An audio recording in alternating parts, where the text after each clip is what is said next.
work.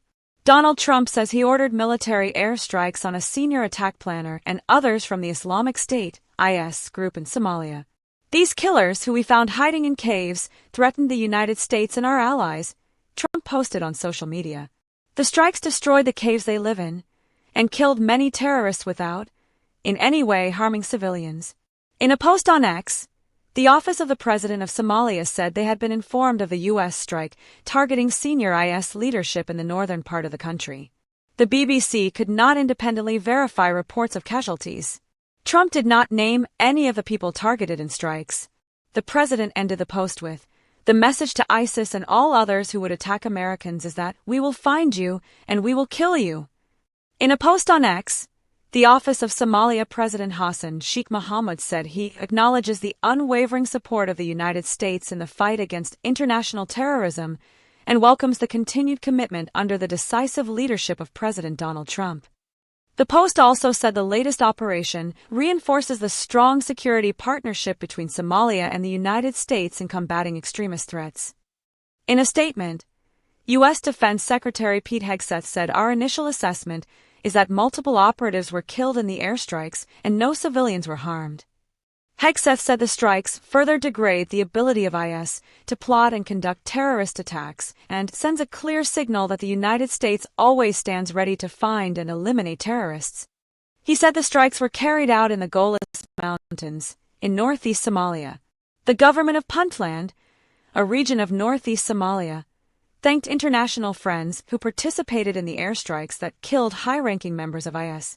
IS rose to international prominence in the 2010s, particularly in Syria and Iraq, but now its presence is mainly restricted to parts of Africa. The Somali branch of IS was formed in 2015 by a group of defectors from the Al-Qaeda-affiliated Al-Shabaab group, the largest jihadist group in Somalia. IS in Somalia is notorious for extorting locals and mainly carries out small-scale, sporadic attacks, according to the U.S. Office of the Director of National Intelligence.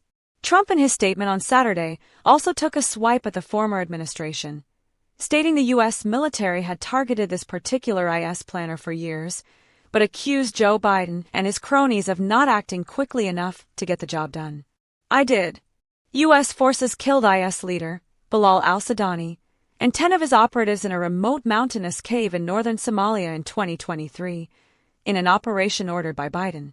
One of the last actions Trump took when he left the White House in 2020 was to pull hundreds of U.S. troops out of Somalia.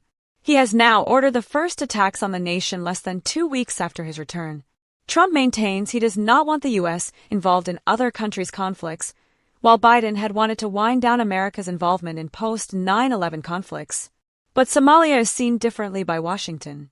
The U.S. has invested massively in the country for decades to contain the threat posed by Al-Shabaab.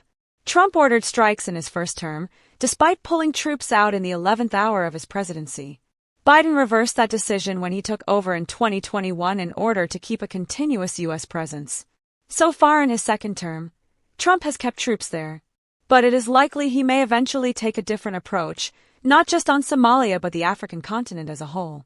His former defense secretary, Mark Esper, said in his memoir that Trump didn't see much value in having any Americans, military personnel or diplomats, anywhere on the continent.